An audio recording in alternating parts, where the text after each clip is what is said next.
joined in studio by our next guest. His name is Mitchell Schwartz, all-pro right tackle, friend of the show.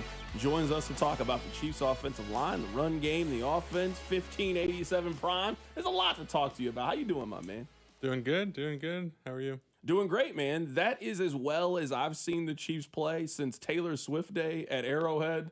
I mean, it was a complete and just an absolute destruction on offense, defense. We'll talk about the special teams part of it and if you're worried or not. But just on offense and defense, I mean, that's as well as the Chiefs have played in probably a year and a half.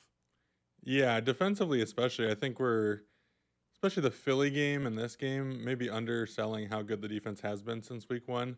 Obviously, week one was not the best showing, and especially against a division opponent. But I'm more leaning towards chalking that game up specifically as just like a really weird travel situation and kind of an off-script game that we can almost discard from our memory. But week two, I mean, shut Philly down in a way that they haven't been shut down in a while. And I know they've had offensive struggles since then as well. But that was kind of the first time that we've seen that offense look quite so, suffocated. And then this week, we haven't seen Lamar look like that, I don't know, 4 years, 5 years. Legitimately, just a fantastic performance from the defense. So as excited as we are about the offense, I feel like everything runs through the offense in the city. Almost more encouraged with the defense, which is saying something because of how great the offense played. We asked this question yesterday, so I'll ask it to you. If there is 100% of the pie, how much of the performance do you give to the Chiefs maybe turning the corner, figuring some things out, getting back Xavier Worthy, etc., or the Ravens not being the team that we thought they were, the defense, the injuries, all of those things? I had it at around 55%, 60% Chiefs. I mean, it's impossible to, I think, at least point out the fact that the Ravens were missing 5 starters on defense and just they couldn't take away anything that Kansas City wanted to do in their offense. I think that is part of the story, but I do think having Xavier Worthy back and that explosiveness, I think using Brashard Smith and trying to implement him into the offense, I give the Chiefs a lot of credit for evolving, and I think it was a glimpse into what their offense can be in a couple of weeks when they get everybody back. How would you kind of divvy up the performance on Sunday? Yeah, I think 5 starters maybe coming into the game, and by the end it was 7 or 8 because Roquan went down, and I think one of their DBs or 2 of their DBs went down as well. So I almost look at that in terms of like positions or different parts of the offense. Offensive line wise, it was the best game, and you look at the 2 deep, and most of it was 2s and 3s in there, and a lot of guys that most of us don't know the names of. So from that perspective, I'm always gonna give the O-line props. They played well. Like I had very few games in my career, even against backups, where you just feel like you play a pretty good game and don't really get beat. And a lot of those guys played pretty good games and didn't really get beat. Much has been talked about Jawan.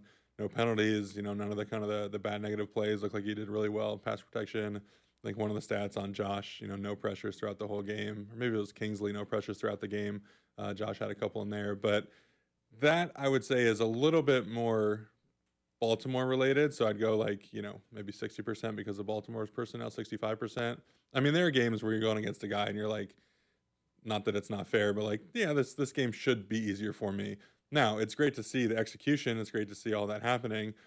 So then, you look at the scheme, Xavier, some of those things. That's where I lean more towards it being Chiefs, maybe 60 to 70% Chiefs related from those aspects in terms of hitting some downfield passes and under center, some more play action, a little bit more commitment to the play action, to the run cell, getting some linebackers to suck up. Because I think when teams see us go under center, one, they're not really afraid of us running the ball. And 2, it's almost like, okay, well, here comes this designer play action because they're under center. It's not part of the identity of the offense, which is what I've been arguing the last few weeks.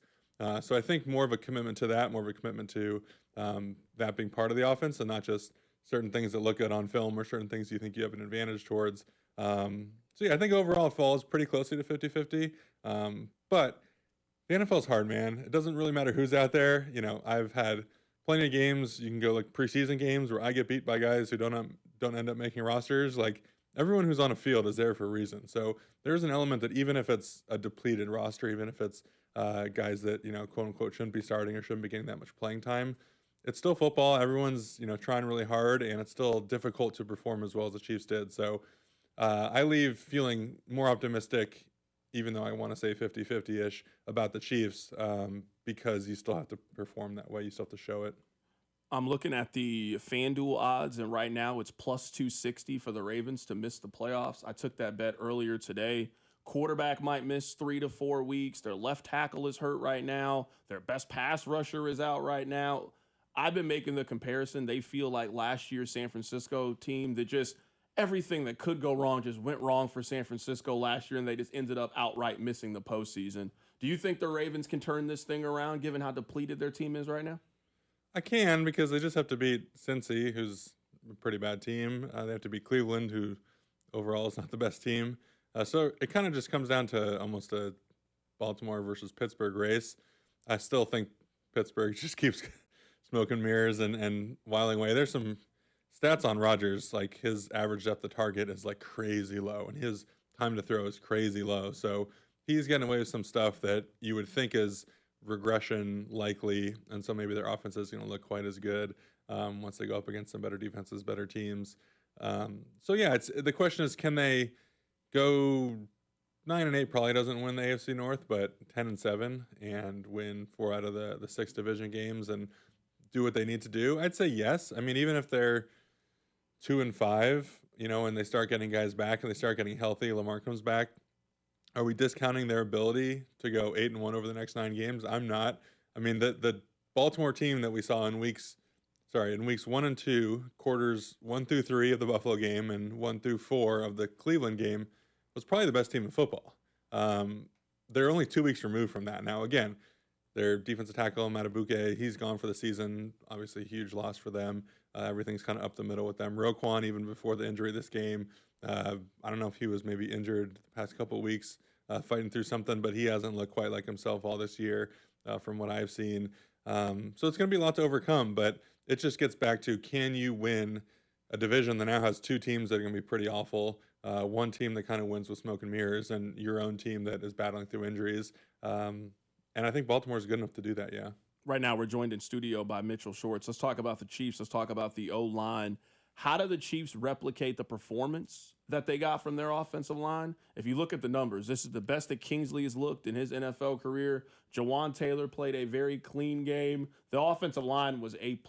They gave Pat a lot of time. They utilized the running backs out of the backfield. How do the Chiefs continue this momentum with their offensive line? You just keep doing it. I mean, hope to go against teams that are a little bit, beat down. Now, I think Trayvon Walker injured his wrist last week, looking ahead to this game, and so likely one of those defensive ends isn't going to be out there. I mean, Josh, I think Hines Allen or Allen Hines always mess that up, is a really good rusher, so the tackles are going to have to be prepared for that. Armstead's out there. He's a pretty good player that can play, D-tackle and defensive end. So you're probably going to play some better personnel this week, but that's where O-line-wise, like, you're not going to necessarily look at it and say, well, they were terrible and I was only good because of them. I shouldn't feel confident the next week. You're going to say, all right, those guys weren't that great, but I played really well. I improved. I did these things that I wanted to see for myself. And so you get, a disproportionate confidence boost to what you should because of your performance against a depleted team. And yeah, I think just plugging away. I mean, Jawan, I don't know if it was a conscious thing. Maybe the coaches told him, like, dude, this is your last chance. Any more of these unforced errors, Jalen's in, you're out. I don't know whether that happened or it just happened to be a clean game. But blocking-wise, again, he did pretty well, aside from just a lack of penalties. I mean, Trey's had a little bit of an up-and-down year, especially for what we expect from him overall and then the contract. Usually when guys are like that, I kind of assume that there's some sort of injury thing lurking there. Guys don't just, play below standards for a few weeks and not have something else nagging. So that would be my suspicion. I mean, Creed's played really well. He's had a couple kind of weird looking plays for him, but some things that are probably describable or, rational once you dig into the why of why some of the things look the way they do. And the left side I think keeps improving. Kingsley's getting a lot better, to your point. I thought he had a relatively good first couple weeks. The problem with him, especially for people that don't specialize in O-line, is it's really easy to see when a guy gets beat pretty bad. We can all see when a guy gets smoked or a guy gives up a lot of penetration in the run game. And unfortunately for Kingsley, the times he does lose tend to be a little bit more of the splash play variety where it's more obvious that he is losing. So I think some of those stick out in our mind maybe a little bit more than guys who lose more often but lose a little bit slower. But the progress is there. I mean, 2 weeks ago against the Giants, Dexter Lawrence is the best D tackle this side of Chris. Had a great game against him. Had some really nice one-on-one pass pro reps against Abdul Carter, who we've seen make some guys look really silly in the middle when he's been kind of standing up and lurking in there. So a ton of progression. I think Josh honestly looked better weeks 1 and 2. Week 3 didn't look quite as good. I think he was trying some different technique stuff that doesn't work quite as well for him. And I think he's going to, look like he went back to a bit more of his quote unquote personal technique that I think he's really successful with last week. So hopefully he sticks with that. But yeah, I mean, a lot of good stuff throughout. And this is what I'm always saying. I'm always pushing for, man. When Pat has a nice pocket, when he feels comfortable, obviously it helps to have X back there, creating space and getting open the way he is. But when Pat can stand in there, be comfortable, complete the follow through, rip the ball, we see, that 2018, 2019, 2020 up through 22 version that I think we're all accustomed to seeing. I do want to get your thoughts on this. I'm not naive to think that you can go from being the most penalized player in the last 2.5 years to not think that we won't have another conversation about Jawan Taylor and penalties. Is it just doing a better job of communicating with the official on where you should line up correctly? Like some of those, not talking about holding penalties, but I mean like some of those illegal procedure, false start penalties. How can some of those be eliminated and cleaned up where we agree the Chiefs just got bigger games coming up down the road against more formidable defensive lines? How does he clean up some of those plays?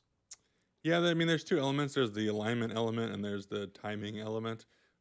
He's going to get called for a few holdings. That's just kind of what he's shown historically. He's a guy who is going to hold a couple times throughout the course of a season, and that's okay. I think we'd all be okay with no more false starts, no more illegal formations, and one holding penalty every 3 weeks. I think we'd all gladly take that for the level of play he does give the team. So from the timing perspective, he obviously likes to get off the ball as close to the exact moment Creed starts moving as possible. That is a decision he makes in terms of when he tries to move. You can make a decision to go slightly slower and to not jump it quite as much, which seemed like he made that decision last week a little bit. And then there's the alignment element, which is a little bit trickier because also you as a tackle get aligned off your guard. You don't align off your center. Like you get up there, the guard is on one of the lines first. He creates his own space from the center in terms of how far away, the width, and then also the depth off the ball. And this is the thing, historically, Chiefs guards have been closer to the line of scrimmage. And so tackles feel like they don't have enough space back off the line of scrimmage, which is what Jawan's always aligning up too deep about. And so if you're used to, a certain depth that the guard's given you, and all of a sudden the guard gets back 6-8 inches and you're setting up the same distance, depth-wise from the guard, now you can be offsides, not really realize it or feel it, but just because the guard's moving things around, maybe on a run play, he likes to get closer. On a pass play, he likes to get further back.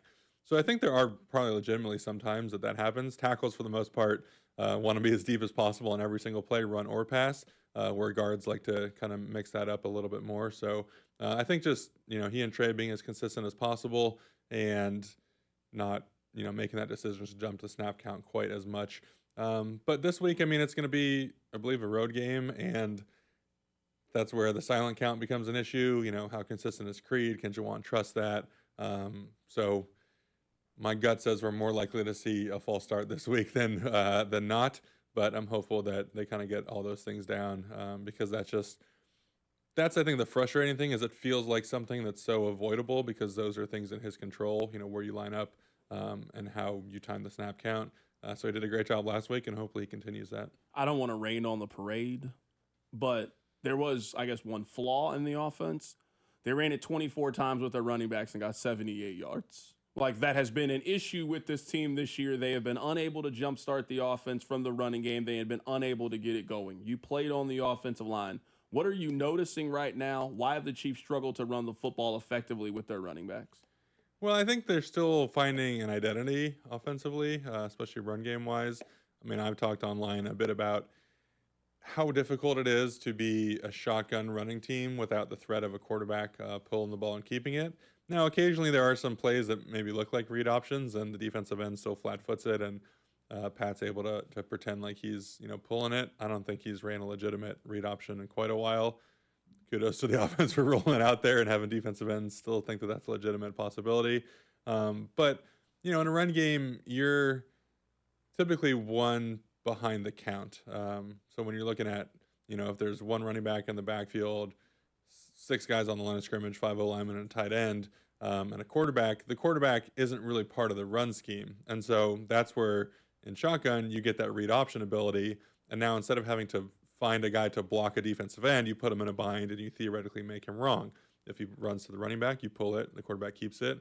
If he stays flat footed or goes to the quarterback, you give it. And so you're taking a guy that you didn't have to have a blocker for, putting him in a bind, and he can't make a right decision. Um, when the quarterback's not a threat to do that, then you have to find a way to block that guy. So whether that's a tight end or whoever else, a sixth lineman, some other way to block him becomes more difficult. And in shotgun, especially, just by the nature of the running back being offset and towards the backside of a play. Now the Chiefs do a lot of that kind of cross formation running back, and then he comes toward the front side.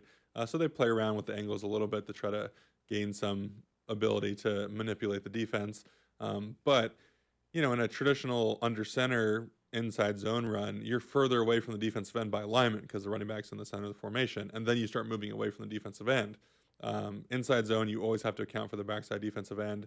Outside zone, you don't have to. That's where under center, you can put that guy in a bind with nakeds and with rollouts. And again, if the defensive end is going to crash down the line of scrimmage, hopefully people are able to kind of visualize this. I'm trying to do this as easily as possible for those listening. But from under center, if the defensive end's crashing down the line of scrimmage and tackles the running back from behind, we got nakeds, we got boots.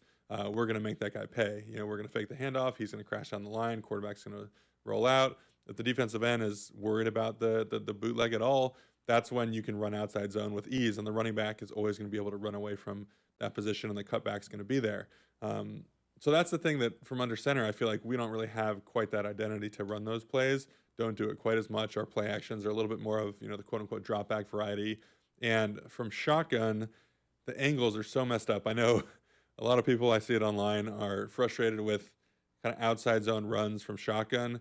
I've never really liked them. I think, again, the timing, the rhythm is a little bit messed up because the running back is starting over the left. If it's a outside zone to the right, the running back starting over the left tackle. And then he's crossing the formation. They're doing a mesh with the quarterback.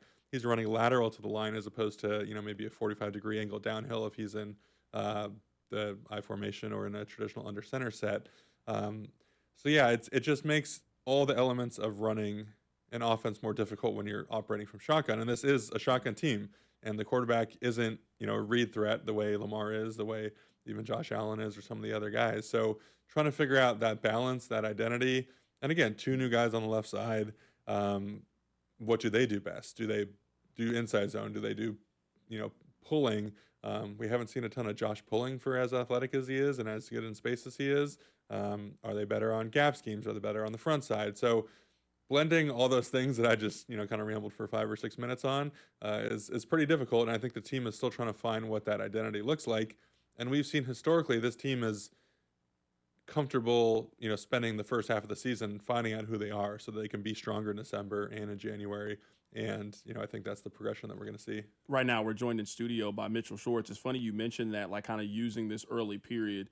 I think the best way to kind of unlock this run game is to give Brashard Smith just more opportunities. Like, I don't want to say I'm completely out on Isaiah Pacheco, but there was a certain measure of, like, violence that he ran with that just – he doesn't seem to be nearly as sure of himself, as confident. He's not hitting the holes. You mentioned the vision. He just doesn't seem to have that. And as I saw them start to implement Brashard Smith into the offense, I just kind of saw what this could be in November, December. Hey, there's something in this offensive room, but to me, you got to be willing to kind of go away from what maybe worked for you for 2-3 years, and you got to be willing to try something different. Are you noticing that when it comes to Isaiah Pacheco? What's different about him now that you maybe didn't see 2 years ago pre-injury with him?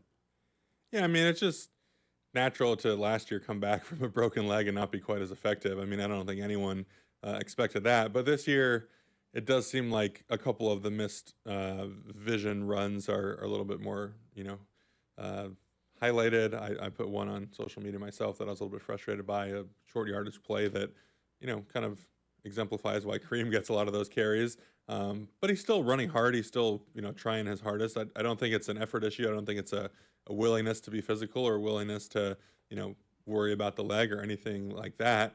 It just seems like potentially there's just a little bit of, I don't know, hesitation is again not the right word, but there's just a difference in how he's seeing the game versus maybe how he saw it a couple years ago. And I think that's the ultimate what if for me. And I know other people have talked about it, but Jamal Charles in this offense, the space it creates, I've wanted for a long time just to get a fast guy.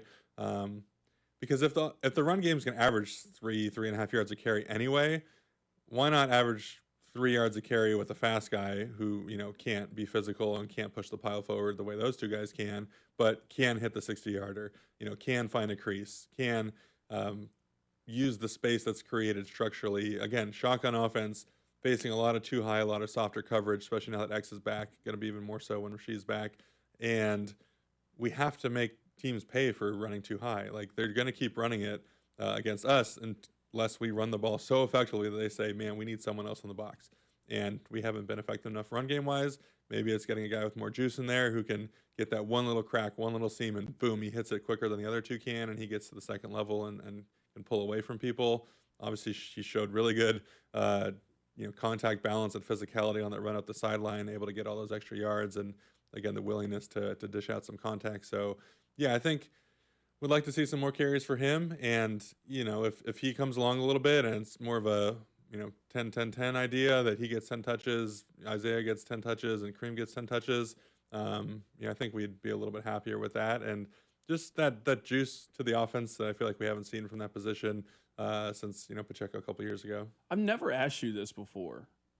As a football player, just I guess in reference to what happened with Tyreek, is that ever in the back of your mind? Do you just not allow yourself to think like that? I mean, Tyreek is probably having the best game that he has had so far this season. It looks like he is en route to having a really good day. Next thing you know, his career could possibly be over in just an absolute instance with a terrifying injury. This has to be something that football players just live with. Is this something you just block out of your mind? How do you kind of operate knowing that every snap can be your last? Yeah, I mean, you notice it more in a contract year, that's for sure. You're definitely more aware of that. But I think you just assume it's not going to happen to you, or if you do get injured, it's going to be of the more mild variety. I don't think anyone expects to tear their knee or to have such a freaky injury the way Tyreek did. So you just kind of have trust that it's not going to happen to you. And if it does, it's just unfortunate, and you got to figure it out from there. But yeah, it's a tough one to see a teammate, be in that position. In college, I had a running back, Javad Best, who dove into the end zone, kind of got hit from up underneath, launched him higher, came down from I don't know 8 or 9 feet high, and he was out for a while, and had kind of the fencing situation, and that's as scary as you can get, and you just don't really know how to continue on the next few plays once play continues. Similar, Miami last night, the guys in a shock, Tyreek himself, and then whether other guys saw it or not, just seeing your teammate feeling that kind of pain is really tricky. So from the player perspective, you don't dwell on that too much. You know that risk is there. You kind of assume that the worst thing possible isn't going to happen to you, and you honestly just hope you can get a second contract before something like that does happen. Right now, we're joined in studio by Mitchell Schwartz. Coming up on the other side, I want to get your thoughts on 1587. You're one of the few people that I know that have eaten there before, and you're a food connoisseur. I want to know what you find out about it. I also want to play a little playoff contender. We'll go through some of the teams in the league, and we'll see if you're buying or selling what they've done so far in the first month of the season.